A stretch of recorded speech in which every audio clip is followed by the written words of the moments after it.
Hi നമസ്കാരം. ഈ അടുപ്പിന് ഉപയോഗിക്കുമ്പോൾ നമ്മൾ പലയിടത്തും ചോദിച്ചിട്ട് അവർ അനുഭവിക്കുന്ന പല പ്രശ്നങ്ങൾ നമുക്ക് മനസ്സിലായി. അതായത് ഉപയോഗിക്കുമ്പോൾ പുറത്തേക്ക് നല്ല ചൂടാണ്, അതുപോലെ തന്നെ പുക കൂടുതലാണ്, അതുപോലെ തന്നെ ഈ സർഫസ് ഭയങ്കരമായിട്ട് ചൂടാവും.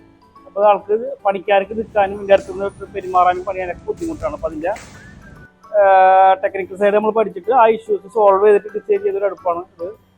അപ്പോൾ സാധാരണ ലെയർ ചെയ്യുമ്പോൾ ഇതിൽ ഒറ്റ ലെയർ ഉണ്ടാവുള്ളൂ. ആ ലെയറിൽ നമ്മൾ വിറക് കത്തിച്ചിട്ട് ഒരു ബ്ലോറിൽ കാറ്റ് കൊടുക്കുമ്പോൾ കത്തും. പക്ഷെ ഇതിൻ്റെ പ്രശ്നം ഈ സർഫസ് ചൂടാവും, പിന്നെ പുക വന്ന് അങ്ങനത്തെ ഒക്കെ നോർമലി വരുന്ന പ്രോബ്ലംസ്. അപ്പോൾ നമ്മൾ ഒഴിവാക്കാനായിട്ട് ചെയ്തിരിക്കുന്നത് ഇവിടെ ഒരു ലെയർ, ഉള്ളിലൊരു ലെയർ, ഇവിടെ ഒരു ലെയർ, അങ്ങനെ മൊത്തം 3 ലെയർ ഷീറ്റ് കൊടുത്തിട്ടുണ്ട്. അതിൻ്റെ ഉള്ളിൽ ഒരു സ്പേസ് ഇത്രയും ഭാഗം ഒരു 2 ഇഞ്ച് കനത്തിനോളം വാക്യൂമാണ്, അതായത് ഉള്ളിൽ ഹോളോയാണ്.